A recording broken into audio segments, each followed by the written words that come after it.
नमस्कार, आप देख रहे हैं डीडी न्यूज। मैं हूं आंचल गुलाटी गुंबर और आगे बढ़ने से पहले एक नजर सुर्खियों की तरफ। भारत और सिंगापुर अपने ऐतिहासिक संबंधों को समग्र रणनीतिक साझेदारी के स्तर पर ले जाने पर हुए सहमत। प्रतिनिधिमंडल स्तर की वार्ता के बाद दोनों देशों के बीच हुए 4 अहम समझौते। डिजिटल तकनीक, सेमीकंडक्टर, स्वास्थ्य और स्किल डेवलपमेंट के क्षेत्र में सहयोग बढ़ाने पर बनी सहमति।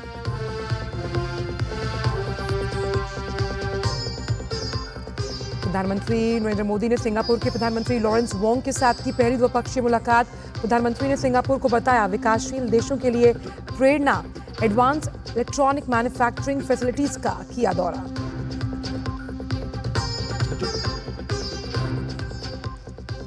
अंतर्राष्ट्रीय सोलर महोत्सव का दिल्ली के भारत मंडपम में आगाज।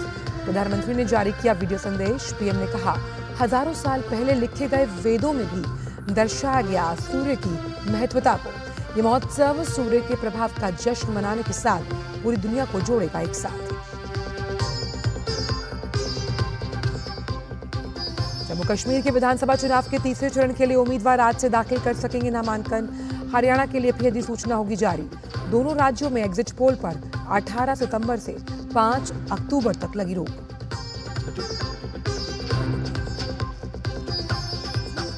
लखनऊ में जारी तीनों सेनाओं के पहले संयुक्त कमांडर सम्मेलन का आज दूसरा दिन। रक्षा मंत्री राजनाथ सिंह ने की रक्षा तैयारियों की समीक्षा। 8 मोबाइल एप्लीकेशंस की लॉन्च।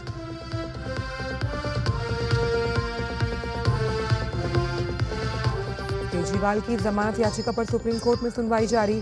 दिल्ली सीएम ने जमानत देने से इनकार करने और सीबीआई की गिरफ्तारी को दी है चुनौती।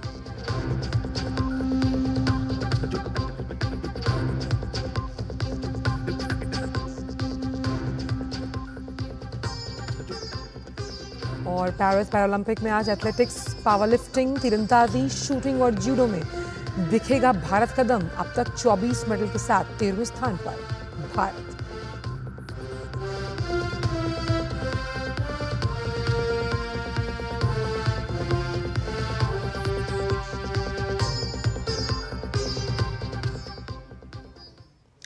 और आइए अब जान लेते हैं इन सभी खबरों को विस्तार के साथ।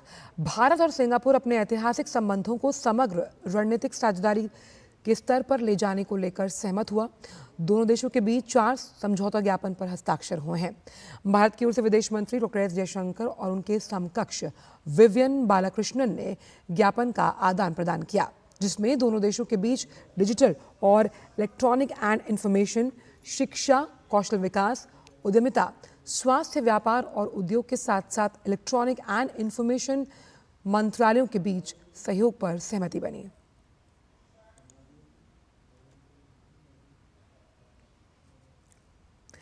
वहीं इससे पहले प्रधानमंत्री नरेंद्र मोदी ने अपने सिंगापुर समकक्ष लॉरेंस वोंग से मुलाकात की। संसद भवन में प्रधानमंत्री मोदी का औपचारिक स्वागत किया गया। दोनों नेताओं ने एक दूसरे से प्रतिनिधि का जो मंडल है उसने भी मुलाकात की और बातचीत का दौर चला। प्रधानमंत्री मोदी की सिंगापुर की ये 5वीं आधिकारिक यात्रा है और प्रधानमंत्री लॉरेंस वोंग से सिंगापुर में पहली औपचारिक मुलाकात कर चुके हैं। प्रधानमंत्री मोदी ने सिंगापुर को विकासशील देशों के लिए प्रेरणा बताया। वहीं दोनों देशों के बीच राउंड टेबल मंत्री स्तर को हर क्षेत्र में सहयोग बढ़ाने वाला करार दिया।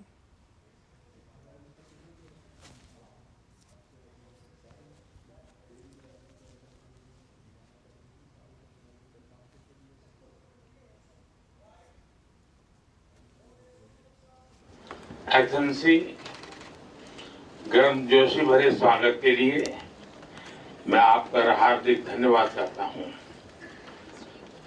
आपके प्रधानमंत्री पद ग्रहण करने के बाद ये हमारी पहली मुलाकात है।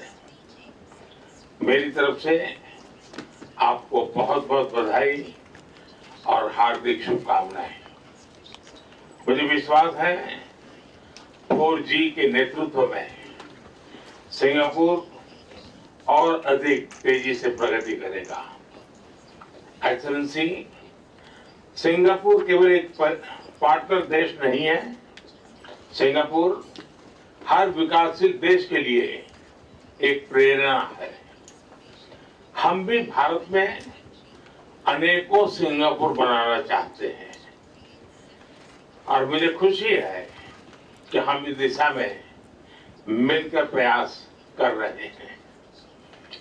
हमारे बीच जो मिनिस्टरियल राउंड टेबल बनी है वो एक पाथ ब्रेकिंग मैकेनिज्म है। Skilling, digitalisation, mobility, advance manufacturing जैसे सेमीकंडक्टर और एआई, हेल्थ केयर, सस्टेनेबिलिटी और साइबर सिक्योरिटी जैसे क्षेत्रों में सहयोग की दिशा में ये इनिशिएटिव की पहचान बन गई है। सिंगापुर में प्रधानमंत्री ने advance electronic manufacturing facilities AEM का दौरा किया। ये सेमीकंडक्टर बनाने वाली एक प्रमुख कंपनी है। प्रधानमंत्री की यात्रा भारत सिंगापुर के बीच सेमीकंडक्टर के क्षेत्र में निर्माण, कौशल विकास और रोजगार को बढ़ावा देना है। स्किल डेवलपमेंट के तहत सेमीकंडक्टर फैसिलिटीज में काम कर रहे भारतीयों से भी प्रधानमंत्री ने मुलाकात की। सिंगापुर के पूर्व प्रधानमंत्री ली सीन लूंग से प्रधानमंत्री ने मुलाकात की। ली सीन लूंग लंबे समय तक सिंगापुर के प्रधानमंत्री रहे हैं। उनका कार्यकाल 20 साल का रहा। उन्होंने इसी साल मई में अपने पद से इस्तीफा दिया था।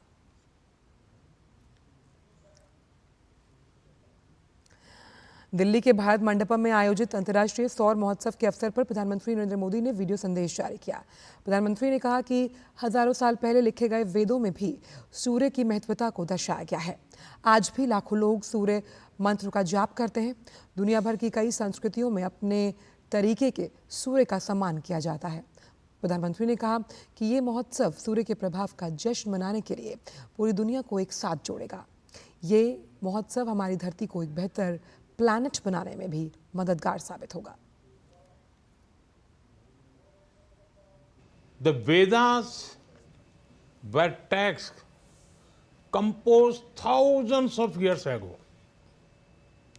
One of the most popular mantras of the Vedas is about the sun. Even today, millions of Indians chant it daily. Many cultures across the world have respected the sun in their own ways. Most regions also have festivals related to the sun. This International Solar Festival brings the whole world together to celebrate the sun's impact. This is a festival that will help us build a better planet. प्रधानमंत्री ने आगे कहा कि बहुत कम समय में अंतर्राष्ट्रीय सौर गठबंधन की 100 से अधिक देशों ने सदस्यता ग्रहण कर ली, जो कि संगे मील है, और 90 और देशों को पूर्ण सदस्यता देने पर काम चल रहा है। प्रधानमंत्री ने कहा कि इस संगठन का विकास वन वर्ल्ड, वन सन, वन ग्रिड के विजन को हासिल करने के लिए बेहद महत्वपूर्ण है। In such a short time, the membership of ISA has reached a milestone of 100 countries. Additionally, 19 more countries are ratifying the framework agreement for attaining full membership. The growth of this organization is important for the vision of one world, one sun, one grid. Friends, in the past few years, India has taken many massive strides in green energy. We were the first G20 nation to achieve the Paris commitments in renewable energy. The remarkable growth of solar energy is key reason in making this possible. आज शिक्षक दिवस है और इस मौके पर राष्ट्रपति द्रौपदी मुर्मू आज नई दिल्ली के विज्ञान भवन में आयोजित कार्यक्रम में 82 चयनित शिक्षकों को वर्ष 2024 के राष्ट्रीय शिक्षक पुरस्कार से सम्मानित करेंगे। इस साल शिक्षक पुरस्कार पाने वाले शिक्षकों में से 50 शिक्षक स्कूली शिक्षा और साक्षरता विभाग से हैं। ये शिक्षक 28 राज्यों, 3 केंद्र शासित प्रदेशों और 6 संगठनों से हैं। इनका चयन स्कूली शिक्षा विभाग द्वारा एक ऑनलाइन और पारदर्शी त्रिस्तरीय चयन प्रक्रिया के माध्यम से किया गया। इसके अलावा उच्च शिक्षा विभाग के 16 और कौशल विकास और उद्यमिता मंत्रालय के 16 शिक्षकों को भी सम्मानित किया जाएगा। शिक्षकों को राष्ट्रीय पुरस्कार प्रदान करने का उद्देश्य उनके अद्वितीय योगदान को रेखांकित करना और ऐसे शिक्षकों का सम्मान करना है जिन्होंने अपनी प्रतिबद्धता और परिश्रम से न सिर्फ शिक्षा की गुणवत्ता में सुधार किया बल्कि अपने छात्रों के जीवन को भी समृद्ध किया है। पुरस्कार के रूप में प्रत्येक शिक्षक को 50,000 रुपये नगद, एक सम्मान पत्र और सिल्वर मेडल प्रदान किया जाएगा। शिक्षक दिवस के मौके पर आज सभी शिक्षकों के लिए विशेष रूप से अमृत उद्यान खुला रहेगा। इसके लिए वो नॉर्थ एवेन्यू रोड के पास राष्ट्रपति भवन के गेट नंबर 35 से आ सकते हैं। उनकी सुविधा के लिए केंद्रीय सचिवालय मेट्रो स्टेशन से राष्ट्रपति भवन के गेट नंबर 35 तक निःशुल्क शटल बस सेवा भी उपलब्ध होगी। आपको बताएं कि अब तक 1.5 लाख से अधिक लोग अमृत उद्यान का भ्रमण कर चुके हैं। शिक्षक दिवस के अवसर पर प्रधानमंत्री नरेंद्र मोदी ने शिक्षा मंत्रालय को पत्र लिखा। प्रधानमंत्री ने इस अवसर पर सभी शिक्षकों को शुभकामनाएं दी। उन्होंने विकसित और आत्मनिर्भर भारत में शिक्षकों के महत्वपूर्ण योगदान को रेखांकित किया। साथ ही भारत के पूर्व राष्ट्रपति डॉक्टर सर्वपल्ली राधाकृष्णन की जयंती पर उन्हें श्रद्धापूर्वक नमन भी।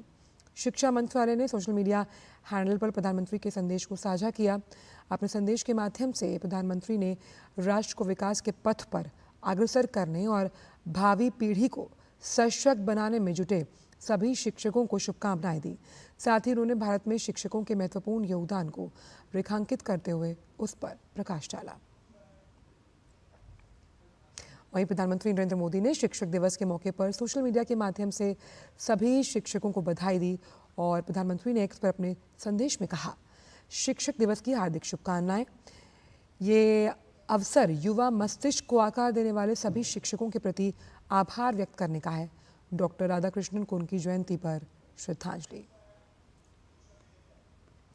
इसके साथ ही प्रधानमंत्री ने एक वीडियो भी साझा किया है।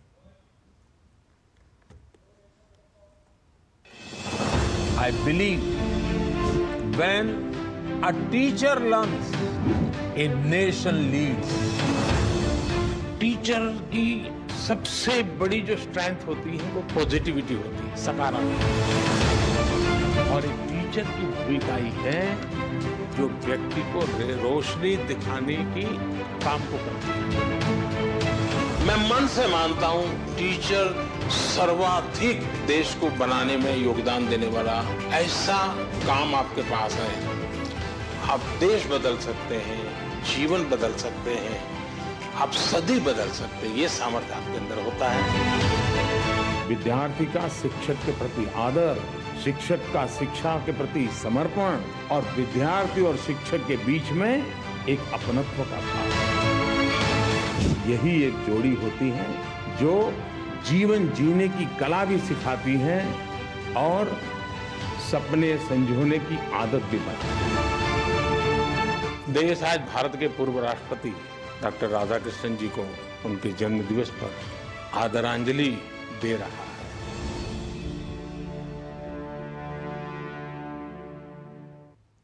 वक्त एक छोटे से ब्रेक का है। इसी जान जो है सारे घर की दुलारी, उसकी सुरक्षा और स्वास्थ्य है हम सब की जिम्मेदारी। 5 साल से कम उम्र के बच्चों को दस्त से बचाने के लिए तैयार है परिवार। रक्षा, रोकथाम और उपचार। रक्षा के लिए 6 महीने तक बच्चे को सिर्फ माँ का दूध पिलाएं। रोकथाम मतलब साफ घर, साफ टॉयलेट और साफ बर्तन, और खाना बनाने से पहले और शौच या मल साफ करने के बाद हाथ अच्छे से धोएं। उपचार के लिए जब बच्चे को दस्त लगे तो उसे तुरंत ORS का घोल पिलाएं और 2 हफ्ते तक जिंक की गोली दें। दस्त होते ही अपने नजदीकी स्वास्थ्य केंद्र से जल्द संपर्क करें। ORS और जिंक की गोलियां स्वास्थ्य केंद्र पर निःशुल्क उपलब्ध हैं। जब बच्चे स्वस्थ रहेंगे तो हंसते मुस्कुराते रहेंगे। याद रहे, दस्त के विरुद्ध तैयार है परिवार। रक्षा, रोकथाम और उपचार।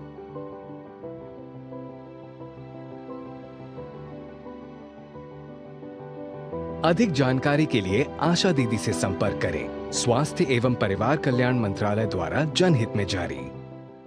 बात जब पीढ़ियों के लिए बनने वाले घर की हो तो जिम्मेदारी बड़ी हो जाती है। गैलेंट समझता है ये जिम्मेदारी। अब डबल एम रिब्स के साथ गैलेंट एडवांस TMT रीबार, निर्माण का रियल हीरो। सुरक्षा की गारंटी हर चीज में जरूरी है, चाहे वो मुश्किल स्टंट हो या अच्छी फसल। इसलिए ले आइए IIL के ट्रैक्टर ब्रांड का शिनबा, जो देता है सुंडी और ट्रिप से सुरक्षा की गारंटी। ब्रेक के बाद सभी का स्वागत। बढ़ते हैं आगे। लखनऊ में जारी पहले संयुक्त कमांडर सम्मेलन का आज दूसरा दिन है। रक्षा मंत्री राजनाथ सिंह ने इसमें हिस्सा लिया और 8 मोबाइल एप्लीकेशंस का अनावरण भी किया। इस कॉन्फ्रेंस में चीफ ऑफ डिफेंस स्टाफ, सचिव रक्षा मंत्रालय और तीनों सशस्त्र बलों के प्रमुखों के साथ भारत के वरिष्ठ सैन्य अधिकारी उपस्थित रहे। आपको बताएं कि ये आज तक की पहली ज्वाइंट कमांडर्स कॉन्फ्रेंस है।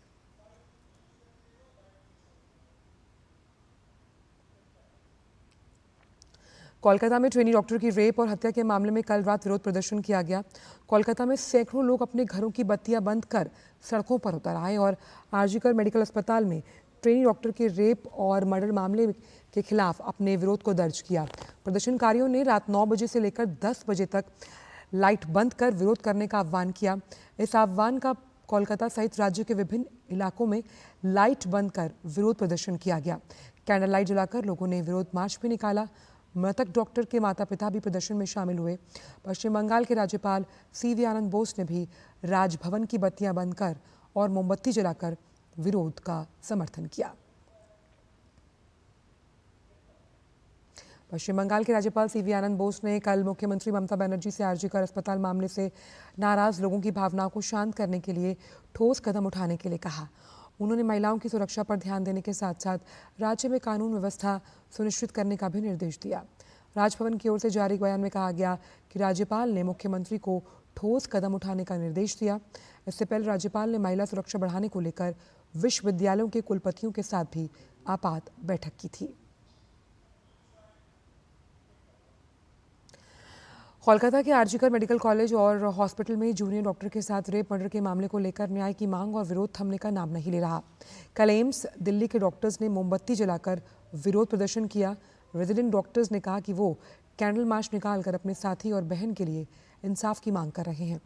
उन्होंने कहा कि आज पूरे भारत में डॉक्टर कैंडल मार्च निकालकर ये प्रोटेस्ट कर रहे हैं। इसके अलावा राम मनोहर लोहिया अस्पताल के डॉक्टरों ने भी विरोध प्रदर्शन किया। और अब बात करते हैं जम्मू कश्मीर और हरियाणा में होने वाले विधानसभा चुनाव से जुड़ी हुई।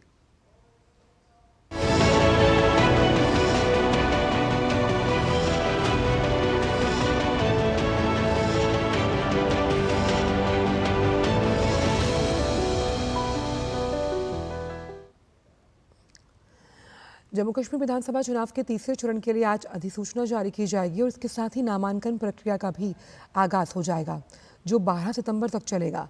इस चरण के लिए 13 सितंबर को नामांकन पत्रों की जांच होनी है और 17 सितंबर तक नाम वापस लिए जा सकेंगे। वहीं दूसरे चरण की 26 विधानसभा सीटों पर नामांकन दाखिल करने की आज अंतिम तिथि है। जम्मू कश्मीर में कांग्रेस के जिलाध्यक्ष साहिल फारूक ने पार्टी के खिलाफ बगावत कर दी है। साहिल ने गांदरबल विधानसभा क्षेत्र से नेशनल कॉन्फ्रेंस के उपाध्यक्ष उमर अब्दुल्ला के खिलाफ निर्दलीय उम्मीदवार के रूप में नामांकन दाखिल किया। साहिल ने आरोप लगाया कि गांदरबल के हितों को बार बार बाहरी लोगों के लिए बलिदान किया गया और इस बार स्थानीय युवाओं ने बाहरी उम्मीदवारों को नकारने का फैसला किया। ये कदम कांग्रेस और नेशनल कॉन्फ्रेंस के बीच हुए चुनाव पूर्व गठबंधन के खिलाफ है। वहीं भारतीय जनता पार्टी के वरिष्ठ नेता चंद्रमोहन शर्मा ने भी कल जम्मू पूर्व निर्वाचन क्षेत्र से निर्दलीय उम्मीदवार के रूप में चुनाव लड़ने की घोषणा की। टिकट वितरण को लेकर भाजपा में पहली सूची जारी होने के बाद से ही चंद्रमोहन शर्मा नाराज थे। उनके साथ ही जम्मू क्षेत्र के कई जिलों से में नेता और कार्यकर्ता विरोध प्रदर्शन कर रहे हैं। चंद्रमोहन शर्मा ने कहा कि पार्टी पुराने नेताओं और कार्यकर्ताओं की अनदेखी कर रही है। चंद्रमोहन शर्मा बीजेपी के कद्दावर नेता रहे हैं। हरियाणा विधानसभा चुनाव के लिए आज अधिसूचना जारी कर दी जाएगी। अधिसूचना जारी होने के साथ ही नामांकन पत्र दाखिल करने की प्रक्रिया भी शुरू होगी, जो 12 सितंबर तक जारी रहेगी। निर्वाचन आयोग द्वारा जारी नए चुनावी कार्यक्रम के तहत अब राज्य में 1 अक्टूबर की बजाय 5 अक्टूबर को मतदान होना है और 8 अक्टूबर को मतों की गिनती के बाद परिणाम घोषित किया जाएगा। आपको बताएं कि हरियाणा विधानसभा की 90 सीटों के लिए एक चरण में मतदान होगा। हरियाणा विधानसभा का कार्यकाल 3 नवंबर 2024 को समाप्त होने वाला है।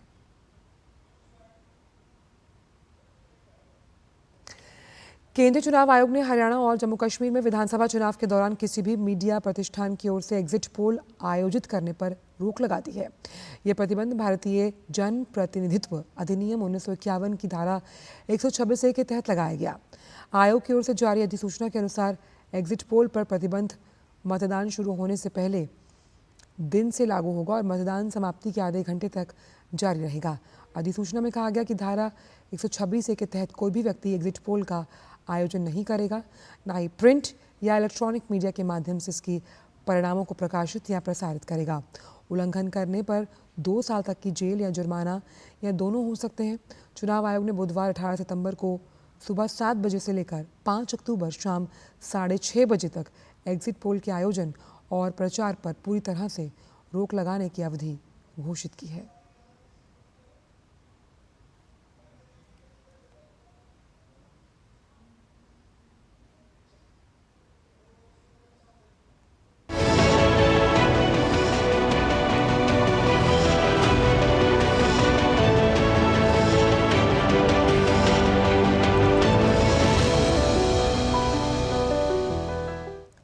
कृषि मंत्री शिवराज सिंह चौहान आज आंध्र प्रदेश और तेलंगाना के बाढ़ प्रभावित क्षेत्रों का दौरा करेंगे।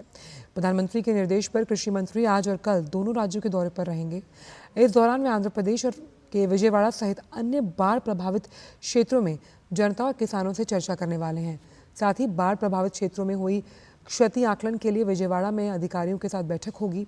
इसके बाद वो कल तेलंगाना के बाढ़ प्रभावित खम्मम जिले सहित अन्य क्षेत्रों का दौरा कर वहां की जनता के साथ चर्चा करेंगे। कृषि मंत्री फसल क्षति आकलन के लिए किसान भाइयों बहनों के साथ भी बात करेंगे। बाढ़ प्रभावित क्षेत्रों के दौरे पर केंद्रीय कृषि मंत्रालय के अधिकारियों की टीम मंत्री के साथ मौजूद रहेगी।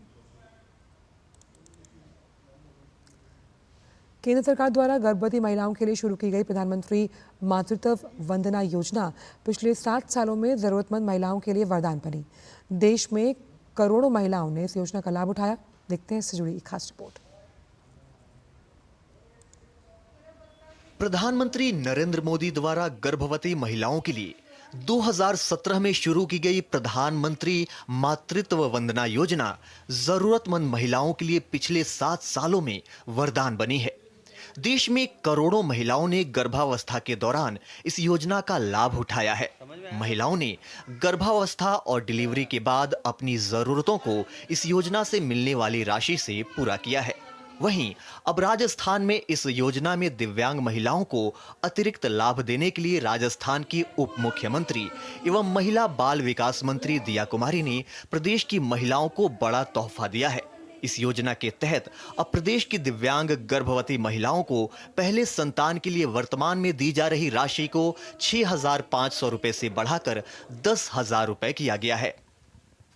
मातृवंदन योजना में अभी हमारी जो उप मुख्यमंत्री दिया कुमारी जी ने दिव्यांग महिलाओं के लिए पहले उनको राशि 6,500 रुपये दी जाती थी, उनमें उन्होंने बदलाव किया है कि दिव्यांग महिला जो गर्भवती है उसको 10,000 रुपये की राशि दी जाएगी, जिससे कि वो अपने खुद का और बच्चे का पालन पोषण कर सके। कि पहला बच्चा होने वाला है उसे हम सेंटर पे बुलाते हैं आंगनवाड़ी के अंदर, फिर उसका पंजीकरण करते हैं, उसे टीके के बारे में इसके बारे में समझाते, फिर 120 दिन उसके हो जाते हैं ना LMP को, फिर उसके बाद उसके टीका लगा के उसको पहली किस्त दिलवाते हैं 1,000 रुपये।